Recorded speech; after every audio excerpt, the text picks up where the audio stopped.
Uh, I don't think anybody in this room is in any kind of a mood to listen to theory. But I thought that there's no escaping theory. We do have to theorize and think through the concept of nationalism as also the concept of culture.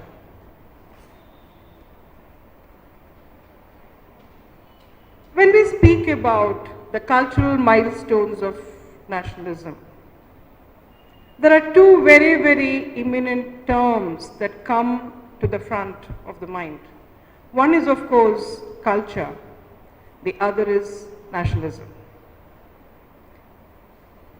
I'm sure over the course of the last few days you have been listening again and again to how the last century probably marks a very crucial terrain in our history where culture has been one of the most contested of terms. A term where so many stakes have laid their claim. There have been so many peoples and agendas and ideologies staking claim to the terrain of culture.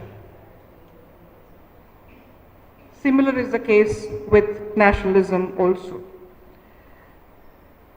Considering the fact that a lot of water has flown under the bridge already in the last 2 days, I would like to come directly to the idea of media and nationalism. When we talk about media in the 21st century, I think we were all born in the last century, in the 20th century. And we were all born with a remote in our hands, many of us, at least the students sitting here. We, of course, belong to an earlier tradition, when we were not saturated by images. Now, the reason why I'm trying to talk about images is to remind you how images and myths are crucial to nationalism. No nationalism can survive without images and myths. Why are they crucial?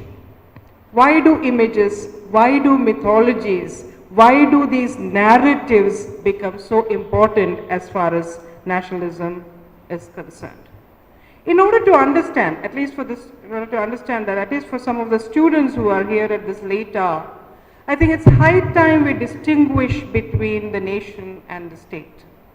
Very easily we collate the two. The nation and the state become one entity, but I think at least, by now you should have a very definite idea about how we are talking about two entirely different set of ideas.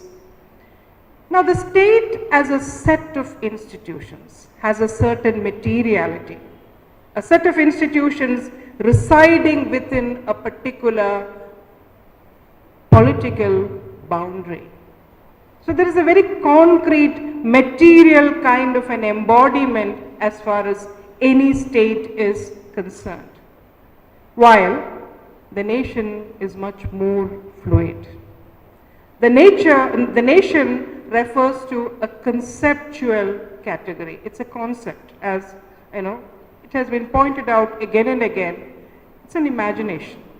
It's something that is there in your head. It's probably much more emotional than what you would call intellectual at this point of time. So it is a mental category, a mental territory, and it is also the internalization of a set of cultural images. That is why I began with the idea of images. Now, when I speak about India, for example, what are the images that come to your mind? I'm sure that all of you will have different images to think about India.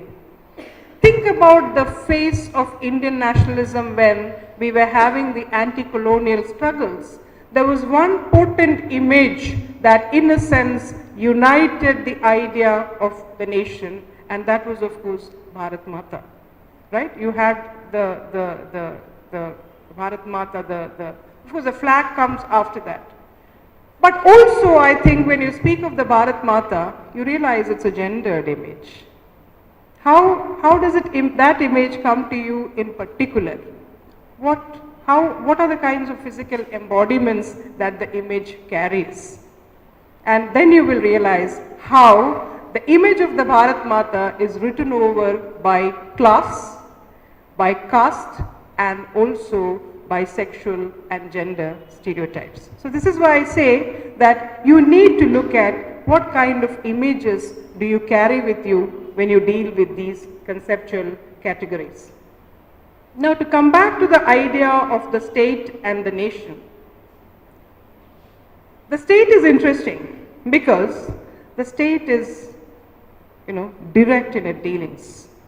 So this is where people like Althusser have spoken about the repressive state apparatuses that are so much a characteristic of states.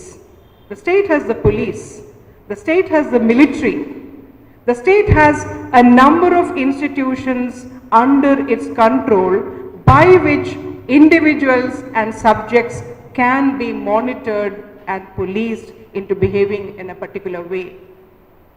And therefore, it is that Althusser said the state functions with the repressive state apparati. The nation doesn't function like that. The nation functions with the ideological state apparatuses. Pratyashastramana nation ayudham. So, this is where education becomes, each and every one of us in this room, I think, should be aware of how education has become one of the most potent tools in the hands of nationalist agendas today. An entire history of Marumarakal taken away from our CBSE textbooks. The breastcloth strike. Why? Why shouldn't our students study about the revolutions that went before? Why should they not study about a history where sari was not the norm? Where women in Kerala did not have the right, many women in Kerala did not have the right to cover their breast. Why is there a kind of an entire silencing of a particular kind of revolution and a particular kind of history? That is where we come into the terrain of the nation, because these are the ideological tools: education, religion, family. I think everybody in Kerala by now should be very, very well aware of how the family functions as one of the most potent of the ideological state apparati. കുടുംബത്തിൽ നിന്നാണ് ജനാധിപത്യ വിരുദ്ധമായ എല്ലാ പ്രശ്നങ്ങളും തുടങ്ങുന്നത്. Can you claim, can anybody in this room lay claim to a completely democratic family? A family setup which is completely democratic? Not many people, I'm sure.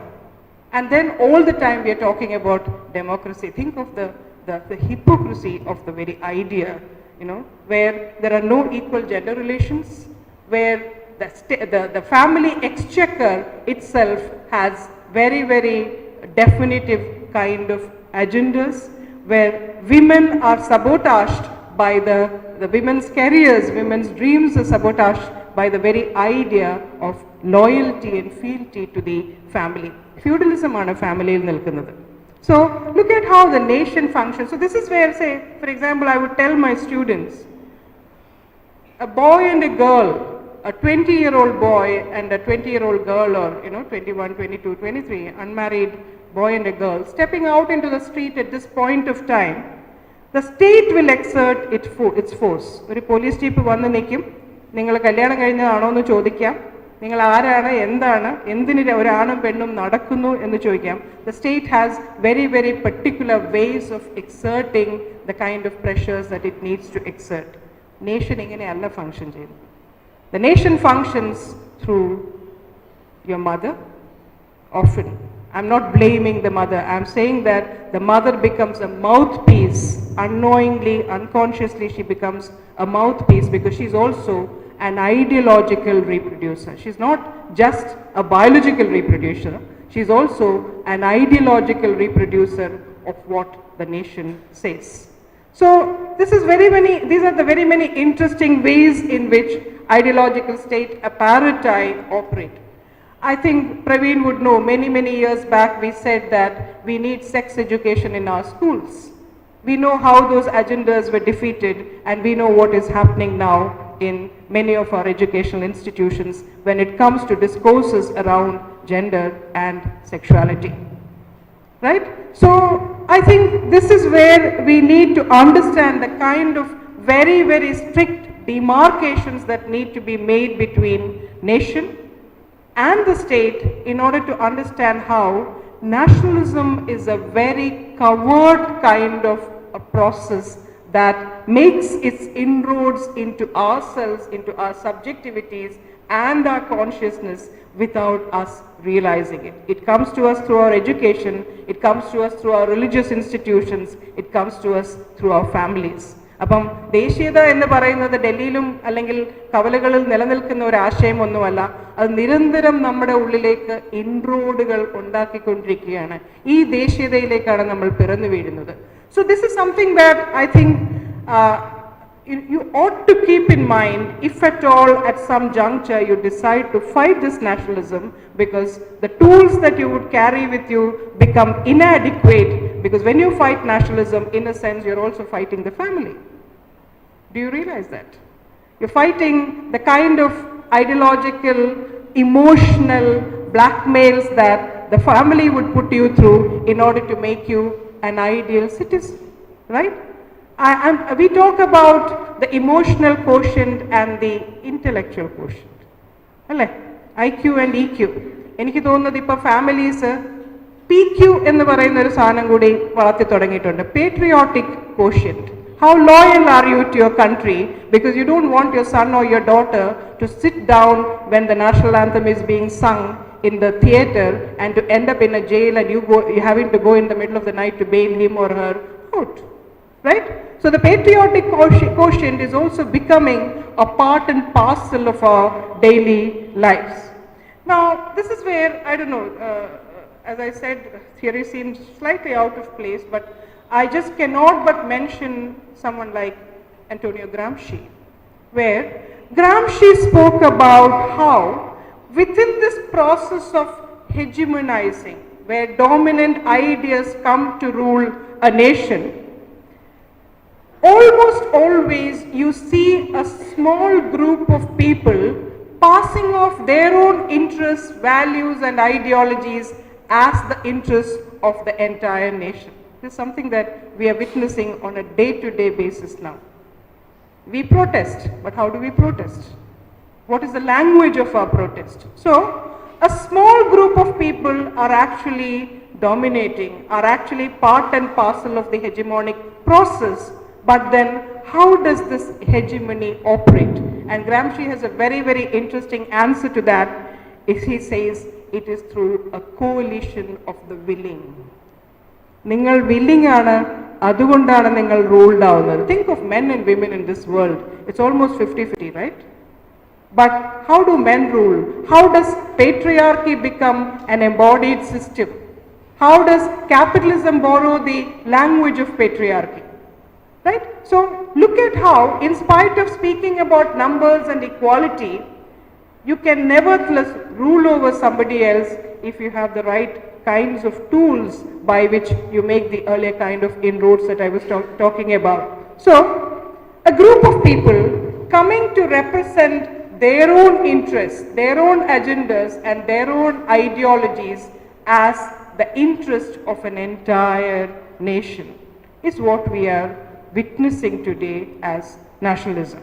So, the success of this hegemonizing task, I feel, is measured by the extent to which the subordination of the subaltern or the marginalized social groups become complete, and this is almost always voluntary. A voluntary surrendering of rights ചെയ്യാത്ത ആരെങ്കിലും ഇവിടെ ഉണ്ടോ? Nations and നാഷണലിസത്തെ പറ്റി നമ്മൾ സംസാരിക്കുമ്പോൾ voluntary ആയിട്ടല്ലേ നമ്മുടെ silences നമ്മൾ വെച്ചു കൊടുക്കുന്നത്? Right? So this is where I think this kind of a historic block that is built around the idea of the nation, a coalition of willing people who are willing to be dominated and ruled by a hegemonic elite, is the bane of nationalism in all times. So I really cannot talk about milestones, because I'm going to put forward an argument that each time nationalism asserts a national identity, there is almost always a violence that is committed upon some kind of an excluded, marginalized section of society. Every time. So how do I talk about nationalism and milestones? I cannot, because every time you talk about the nation, somebody is being marginalized. Someone is being rendered voiceless. Someone is being pushed to the margins. Someone is being silenced. And this kind of a violence that is enacted every time nationalism, അതിൻ്റെ അരങ്ങേറ്റങ്ങൾ നടക്കുമ്പോൾ ഓരോ തവണയും ഇത്തരം വയലൻസസ് എൻജെൻഡർ ചെയ്യുന്നുണ്ടെങ്കിൽ how can we talk about milestones is a question that I would like to raise in this group. Now, I would like to go further and say that every nation also has a national popular culture, right? I'm not talking about popular culture per se, but I'm talking about a national imaginary that constitutes and contributes that is constituted and contributes in a very, very significant manner to the popular imagination. ഒരു national imaginary നമുക്കുണ്ട്. അതിൽ ഈ നേരത്തെ പറഞ്ഞ വയലൻസസ് എല്ലാം തന്നെ embodied ആണ് താനും. So this is where I think this national imaginary, this popular national imaginary is all the time vigilant enough to create a distinctive iconography as far as nations are concerned. Nirandaram ഈ ഒരു iconography ഉണ്ടാക്കിക്കൊണ്ടേയിരിക്കുകയാണ്. I was looking around, at the photographs. We are surrounded by icons. We are surrounded by a certain kind of a myth making that is part and parcel of all nationalisms. Earlier, I think Vidhu Vincent referred to Leni Riefenstahl. She was part of the myth-making process of Hitler. How Hitler, the myth, was formed out of a series of images, a series of icons, a series of images being strung together to portend force of character, to portend the kind of power that was actually not inherent in the man at all. So ഈ തരത്തിലുള്ള വളരെ distinctive ആയിട്ടുള്ളൊരു mythology, വളരെ distinctive ആയിട്ടുള്ളൊരു iconography ഓരോ ദേശീയതയുടെയും അതിൻ്റെ ഫോർമേഷൻസിൻ്റെ ഭാഗത്തിൽ തന്നെ നമുക്ക് കാണാൻ പറ്റും. This is where media I think plays into the hands of nationalism.